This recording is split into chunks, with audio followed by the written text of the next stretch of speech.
Eu gostaria de convidar você a abrir a palavra em Isaías, no capítulo 45. Isaías 45, verso 22.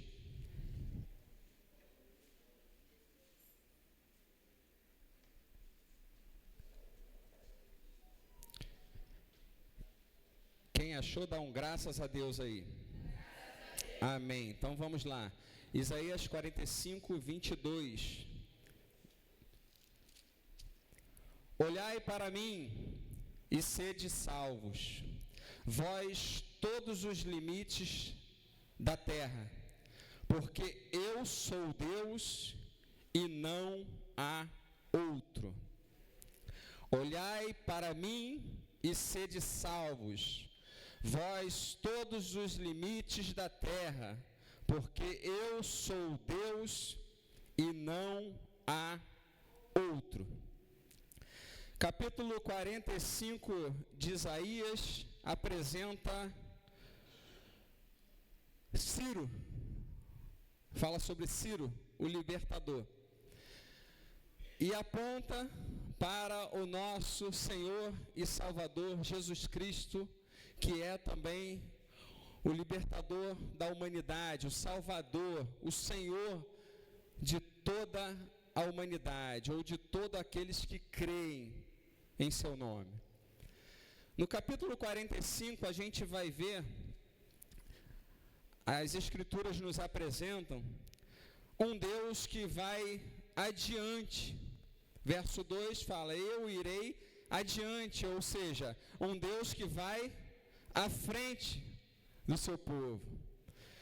E eu queria já fazer algumas explicações aqui nessa noite. O Senhor tem ido à sua frente, meu pastor. Evandro, cadê Evandro? Não está aí não, né? Acho que não está, desceu.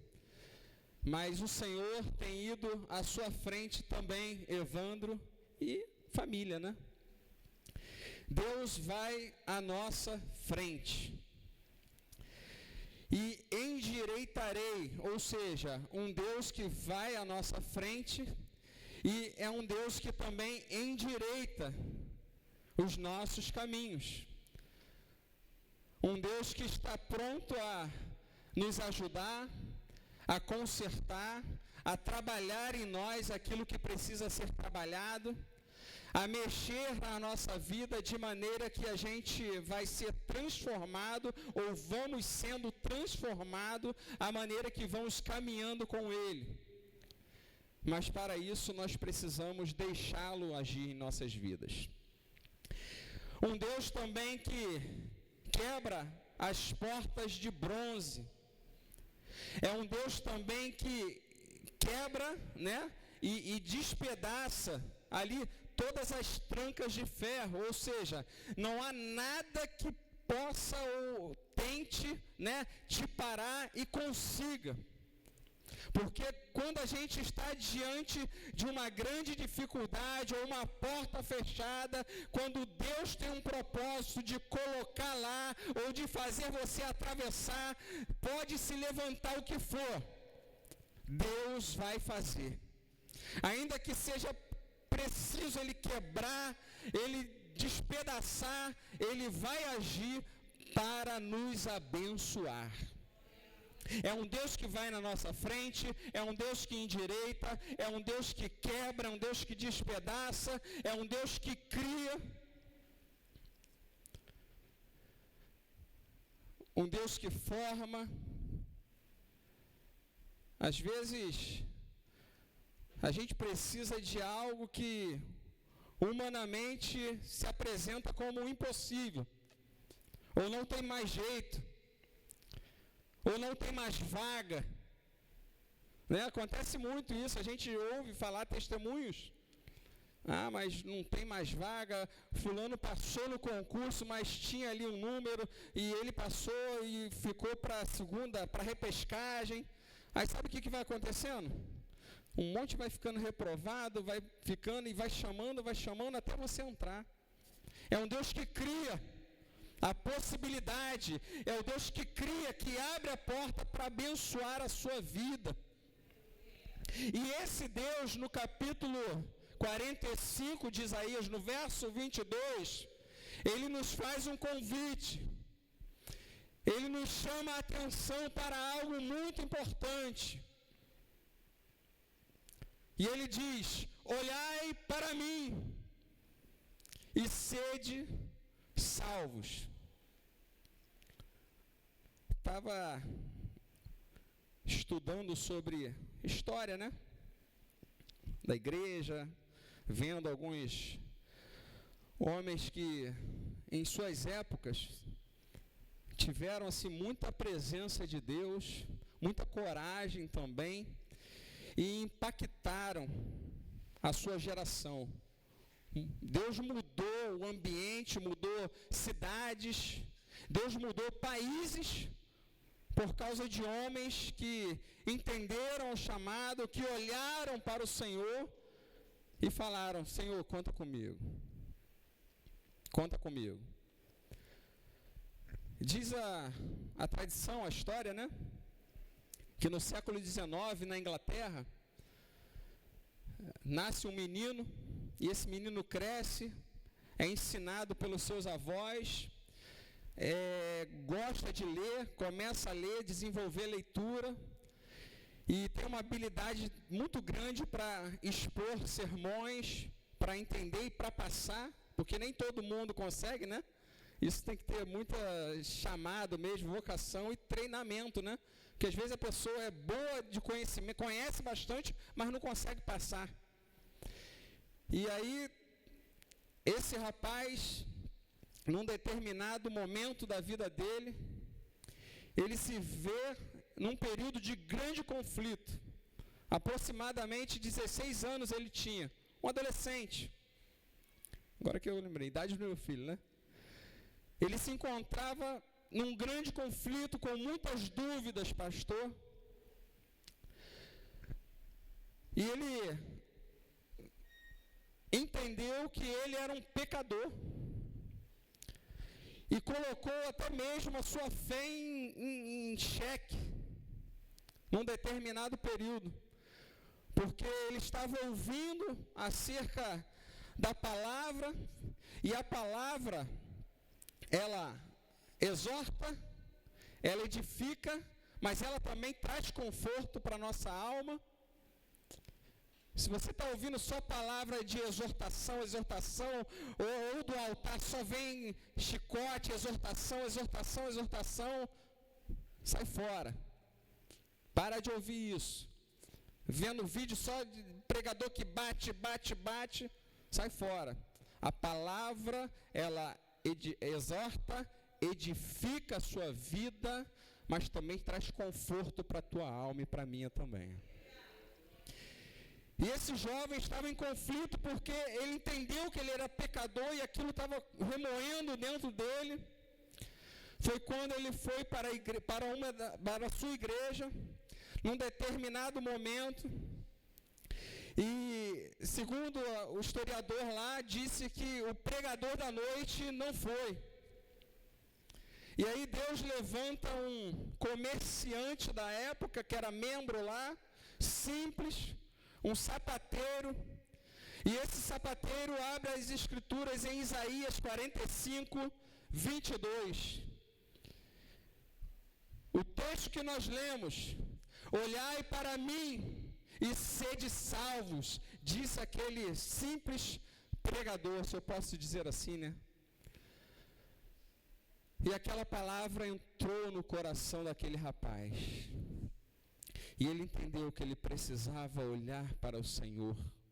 E não era apenas um olhar no natural, porque quando a gente vai pesquisar, eu vou falar por mim, né, experiência própria. Eu nunca vi Deus, pastor. E a gente estudou domingo, né? Homem algum pôde ver Deus face a face e permaneceu vivo. Não tem como. Até mesmo porque Deus é Espírito. Deus é Espírito. A palavra do Senhor diz: bem-aventurados os que não viram, mas creram. Você é bem-aventurado. Fisicamente não vemos, com os olhos naturais, mas nós cremos de todo o nosso coração que Jesus Cristo é o Senhor, que existe um Deus e não há outro além dele. E aquele jovem se chamava Charles Spurgeon, né, pastor? Considerado o príncipe dos pregadores. E ganhou muitas almas para Jesus. Escreveu muitas notas, muitos sermões.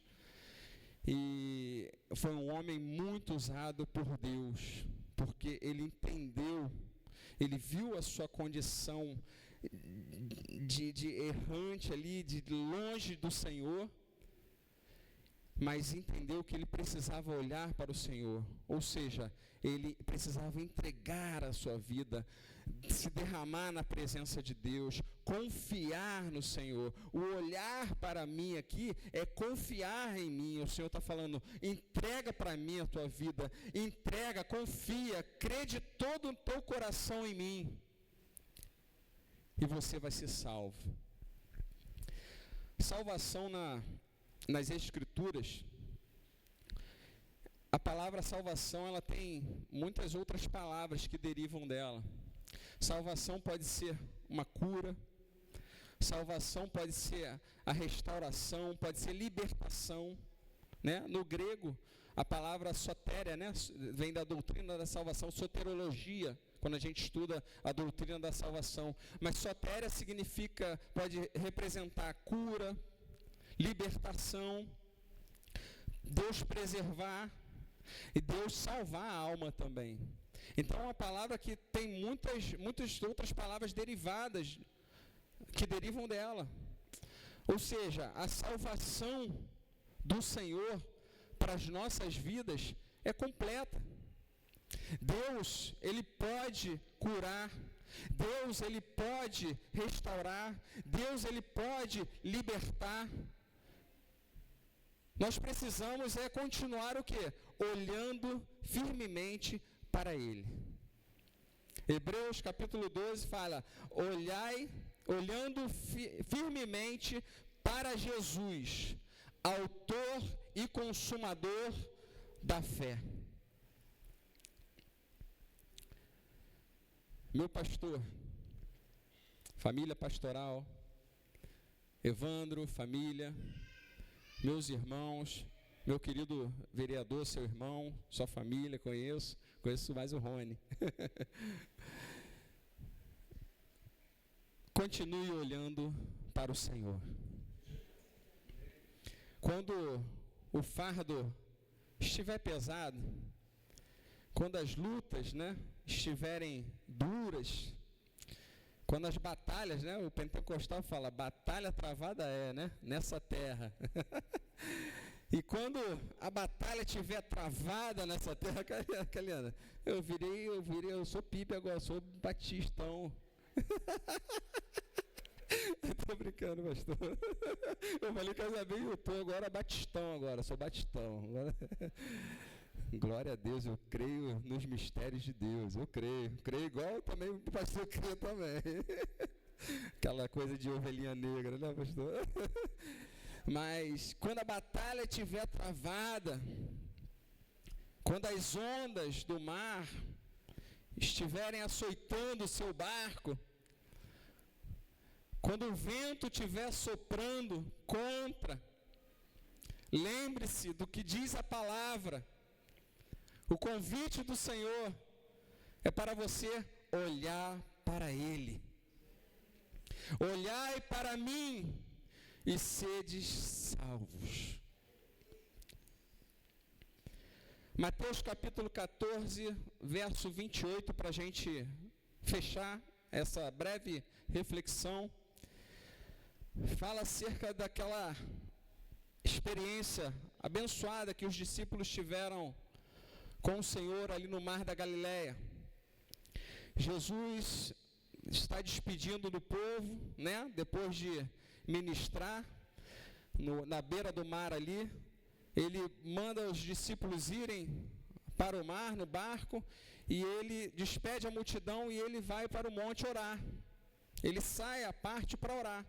Ele passa ali algum tempo orando e depois vai ao encontro dos seus discípulos. Mas Jesus não pega um jet ski, nem pega outro barco.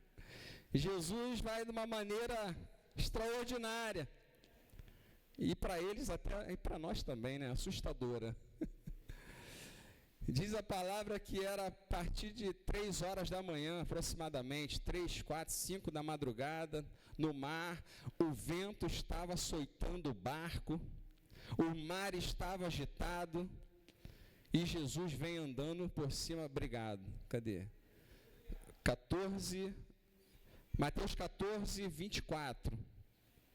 Mateus 14, 24. Todavia o barco já estava longe, no meio do mar, sendo fustigado, né? Ou agitado, açoitado pelas ondas. Pois o vento era contrário. Quantos de nós, diariamente, dos mais jovens até os de mais idades aqui nessa noite, não enfrentamos ventos contrários durante os nossos dias, durante os meses, né? Tem ventos que às vezes é um dia, uma semana, tem vento que dura mês ou meses. Mas eu te convido nessa noite, continuar olhando para o Senhor, porque é Ele quem acalma o mar, é Ele que dá ordem ao vento, cala-te, mar, acalma-te, e a bonança vai chegar na nossa vida. A luta, a prova, tem dia, tem hora certa para acabar. Aquele que permite, né? Não é aquele que te coloca na luta, não, aquele que permite vir sobre as nossas vidas. A luta, a provação, é o mesmo que nos tira da provação mais fortalecidos. Deus não permite a prova para nos abater. Pelo contrário, a luta vem para Deus nos levantar. Saímos mais fortes, com bagagem, com testemunho, para abençoar outras pessoas que poderão passar pelo que a gente passou. Né? A gente às vezes encontra a pessoa, poxa, estou passando por isso, estou na luta, estou no vento, poxa, familiar doente. Opa, peraí, Deus mudou a minha família, Deus curou na minha casa, Deus me curou, Deus pode curar você também. Vamos orar, vamos orar. Você já percebeu, quanto mais a gente às vezes olha para o problema, mais ele parece se avolumar, né? Na verdade, o problema não cresce porque a gente está olhando, né? Não é isso, não. O que acontece é que às vezes a nossa fé diminui. A nossa perspectiva sobre aquela situação vai abaixando, vai diminuindo. A fé diminuindo e parece que o problema está se avolumando. E aí, sabe o que o salmista nos orienta a fazer? Salmo 121. Elevo os meus olhos, você sabe? Elevo os meus olhos para os montes. De onde me virá o socorro? O meu socorro vem do Senhor, que fez os céus e a terra. O meu socorro vem do Senhor. Você pode falar isso nessa noite? O meu socorro vem do Senhor. O meu socorro vem do Senhor. É o Senhor quem nos socorre. Voltando lá para aquela experiência no mar da Galileia, Jesus chega próximo do barco, andando. Eles ficam assustados, mais assustados, né? O vento contrário, o barco balançando, e agora um fantasma, vamos dizer assim, né? Aquilo que parecia um fantasma. Mas Jesus fala, não, calma, sou eu. Não tenha medo não, sou eu, Jesus. Aí Pedro, né, aquele cheio de coragem, cheio de fé, né, o bam, bam, bam. Vocês veem The Chosen? Alguém já viu? Pedro, né? Eu fico imaginando essas cenas. Pedrão lá, todo... Pedro, mas assim, foi o único que saiu, né, pastor? Né, Wanda? O único que se dispôs a sair, que viveu algo que ninguém mais viveu. Ó, a coragem, olha a fé, a ousadia. Quem ousa, meu irmão, quem tem coragem e fé no Senhor, vai viver coisas extraordinárias. Vai viver coisa que talvez ninguém viva nessa terra. Por quê? Porque ousou no Senhor, porque acreditou, porque confiou, porque estava olhando. Pedro, olhando para Jesus, ele sai do barco e começa o quê? A caminhar por cima das águas. Mas em um determinado momento, o que aconteceu? Ele tirou os olhos do Senhor. Ele olhou para o lado, ele começou a ver o quê? Vento. Começou a ver onda. E se apavorou. E o que aconteceu com ele? Começou a afundar. Ele olhou para o mar agitado, né? Tinha água agitada naquele momento? Tinha. Tinha vento contrário? Tinha ou não tinha? Tinha, Evandro, vento contrário ali? Tinha. Estava escuro? Era de madrugada? Sim. Escuro, mar agitado, vento contrário, um barco cheio de homem com medo e Pedro lá no meio das águas. Aí olhou, começou a afundar. E assim também na nossa vida espiritual, na nossa vida secular, quando a gente acha que a gente é autossuficiente, é uma linha muito tênue, é muito perigoso. A gente pode começar a afundar também. Aí cabe, né? Lembrei agora até um versículo que às vezes muitos usam de maneira errada, né? Maldito é o homem que confia no homem, né? Aí a pessoa faz a exegese, maldito é o homem que confia no homem, no outro. Não. O sentido daquele texto está explícito ali, está explicado. E confia na força, né, do seu braço. Maldito é o homem que confia em si mesmo, que acha que pode alguma coisa com a sua força ou com a sua capacidade. Mas se fazemos algo, se estamos aqui, estamos porque o Senhor é conosco. Quer comais, quer bebais, façais tudo para a glória de Deus. Pedro tem aquela experiência linda de andar, mas também tem uma experiência de afundar. Duas experiências num momento só. Eu nunca andei pelas águas, tá? Nunca andei sobre as águas. Mas confesso que algumas vezes eu já afundei. Pega isso aí. Andar pelas águas, sobre as águas, nunca andei, mas já escorreguei algumas vezes. Mas em todas as vezes que eu falhei, o meu Senhor estendeu a mão para me levantar. Deus não nos deixa afundar. Quem é da fé, aqueles que são deles, aqueles que estão olhando para Ele, se bobeasse por descuido, por distração. Uma vez a irmã Mona Lisa falou sobre isso, cuidado com as distrações. Eu lembro dessa palavra. Às vezes a gente se distrai e acaba tropeçando. Mas o nosso Deus, Ele é fiel, Ele é poderoso, Ele é justo e poderoso para nos perdoar. A palavra do Senhor diz que o sangue dEle nos purifica de todo pecado. E encerro essa minha participação falando para vocês, deixando novamente para o pastor, né, para o nosso querido Evandro, os aniversariantes, continue olhando para o Senhor.